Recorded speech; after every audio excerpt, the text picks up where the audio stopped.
हाय। आज हम बात करेंगे कि आखिर बायो में हमारे नंबर क्यों नहीं इंक्रीज होते। बायो तो हमें आती है। बायो तो हमारा फेवरेट सब्जेक्ट है। बायो की वजह से हो सकता है बहुत सारे लोग इस फील्ड में आए भी हों मेडिकल में।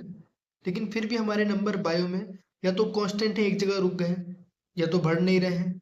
मॉक टेस्ट में नंबर हमारे 300, 310, 320 रहते हैं। 350 नहीं हो पा रहे, 345 नहीं हो पा रहे, 360 नहीं हो पा रहे। आखिर क्या दिक्कत आ रही है? क्या हमारे वो लूज पॉइंट है जिस वजह से हमारे नंबर एक जगह रुक जाते हैं, या तो बढ़ते नहीं है, कम हो जाते हैं? क्या ऐसी दिक्कत है कि हमारी जो गलती होती है क्वेश्चन पेपर लगाते हुए, वो ये होती है कि हमें एनसीईआरटी का कोई एक वर्ड याद नहीं आता, कोई एक वर्ड याद नहीं रहता। उस वर्ड के ना पता होने की वजह से हमारा क्वेश्चन क्या हो जाता है, गलत। क्यों होता है ऐसा? और क्यों बहुत सारे बच्चों को ये चीज़ याद रहती है? तो समझना यह है कि तरीका गलत है। तरीका हमारा पढ़ने का हमें थोड़ा सा चेंज करना होगा। लोग दो गलती करते हैं, सारे स्टूडेंट्स ये गलती करते हैं, मैंने भी करी है शुरू में बहुत, कि हम लोग क्या करते हैं, या तो नोट्स पढ़ते हैं। पहला ये तरीका, या तो नोट्स पढ़ेंगे और नोट्स पढ़ के क्वेश्चन करा लेंगे। क्वेश्चन लगा लिए, फिर एनसीईआरटी में काहिली कर दी, एनसीईआरटी नहीं पढ़ी। या तो कुछ बच्चे होते हैं जो एक्स्ट्रा ऑर्डिनरी होते हैं, उन्हें पता होता है सिर्फ एनसीईआरटी ही इंपॉर्टेंट है। वो क्या करते हैं, सिर्फ एनसीईआरटी पढ़ते हैं और क्वेश्चन कर लेते हैं। फिर वहां भी उनके सवाल गलत होते हैं क्योंकि कॉन्सेप्ट बिल्डअप नहीं हो पाते। तरीका क्या है?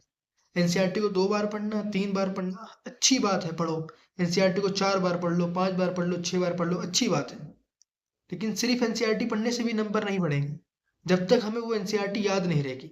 एनसीईआरटी के वर्ड्स याद नहीं रहेंगे। सम कहाँ पर आ रहा है, ऑल कहाँ पर है, मोस्ट कहाँ पर है। आप बायोटेक्नोलॉजी का चैप्टर पढ़ो, प्रिंसिपल एंड प्रोसेस, दूसरा पेज खोलो, इस तरफ जो आता है लेफ्ट हैंड साइड पे, वो पेज एक बार देखो आप। उस पेज से, उस एक पेज से कम से कम इफ बिकॉज लगा लगा के असर्शन रीजन बन सकते हैं 10-15। अब वो पेज याद कैसे रहेगा? उसे बैठे रटे, रटने से नहीं होगा। तरीका बदलना होगा। तरीका क्या करना होगा? देखो, जो अब मैं करता हूँ, और भाई बहुत अच्छा आउटपुट है, बहुत मजा आ रहा है, मतलब नंबर बढ़ता है। वो तरीका ये है कि सबसे पहले नोट्स पढ़ो। हाँ, ये नहीं, नोट्स पे डिपेंडेंसी अच्छी नहीं है। डिपेंडेंसी मैं कह रहा हूँ कि लोग कहेंगे यार लो नोट्स पढ़वा रहा है, एनसीईआरटी नहीं पढ़वा रहा। भाई, एनसीईआरटी ज़रूरी है, तरीका समझो ना किस तरह पढ़नी है। पहले आप नोट्स पढ़ो। नोट्स कंप्लीट करने के बाद फिर आप जाओ मॉड्यूल में, क्वेश्चन की तरफ, डीपीपी पर, डीपीपी लो, क्वेश्चन लगाओ। पहले नोट्स पढ़ के फिर क्वेश्चन लगाओ। क्वेश्चन लगाया आपने, मान लो आपने 100 क्वेश्चन लगा लिए, बायोलॉजी है, 100 क्वेश्चन लगाने में ज़रा सा टाइम लगता है। आपने 100 क्वेश्चन लगा लिया। अब 100 क्वेश्चन लगाने के बाद ऐसा होगा कि आपने लगभग एनसीईआरटी की, अगर एनसीईआरटी में मान लो एक पन्ने में 17 लाइन लिखी, 18 लाइन लिखी, वैसे लिखी तो होती है 32, आखिरी 17, 28, 29 लाइन रहती हैं। मान लो आपने उस पेज से 5-7 क्वेश्चन लगा लिए, एक क्वेश्चन में 2 लाइन कवर हो रही थी, आपने क्वेश्चन के जरिए से 25 लाइन पढ़ ली एनसीईआरटी की। अब फायदा क्या होगा कि आपने नोट्स पढ़ के क्वेश्चन लगाए। जब आप क्वेश्चन लगा लोगे तो आप देखोगे यार तुम्हारा ये क्वेश्चन गलत हो गया। यार लो, यहाँ पे सम था, ये याद नहीं रहा, यहाँ पे मोस्ट था, या फिर बहुत बार ऐसा होता है हमें समझ में नहीं आता कि यार क्वेश्चन क्यों हमारा गलत हुआ। अब किस तरह सही होगा? जब नोट्स पढ़ने के बाद आप क्या करोगे, क्वेश्चन लगाओगे। आपने क्वेश्चन लगा ली। अब क्वेश्चन लगाने के बाद आप अब शिफ्ट करें एनसीईआरटी की तरफ। आप एनसीईआरटी पढ़ रहे हो, एनसीईआरटी पढ़ते पढ़ते पढ़ते पढ़ते आप अब उस जगह पर आ गए जहाँ का आपने क्वेश्चन करा था। जब आप उस जगह पर पहुंचोगे, जब आप उस लाइन को पढ़ोगे, तो उस वक्त आपके दिमाग में वो क्वेश्चन आएगा। फिर आपके दिमाग में आएगा कि यार 4 ऑप्शन थे, एक में सम लिखा था, एक में ऑल लिखा था, एक में बट लिखा था। सम मैमल्स लिखा था, एक में ऑल मैमल्स लिखा था। कहीं पे ऑल मरीन्स लिखा था, कहीं पे एक्सक्लूसिवली मरीन्स लिखा था।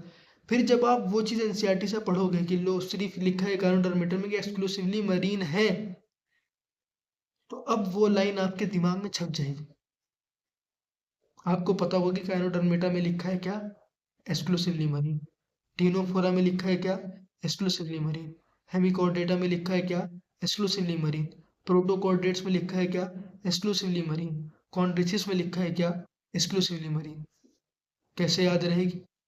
जब क्वेश्चन के बाद एनसीईआरटी पढ़ोगे तो याद रहेगा, अच्छा यहाँ पर तसली। अगर एस्पिरेंट हो, बढ़िया करना चाहते हो, एक बार इस तरीके को अप्लाई करो। आसान तरीका है। वो जितना पहले करे थे उतना अभी भी करना है, एक्स्ट्रा नहीं पढ़ना है। नोट्स, क्वेश्चन, फिर एनसीईआरटी। ऐसा करोगे तो लाइंस याद रहेंगी। ऐसा करोगे तो तुम्हें ये भी समझ में आएगा कि तुम्हारे नोट्स के अंदर रेलिवेंट क्या क्या है।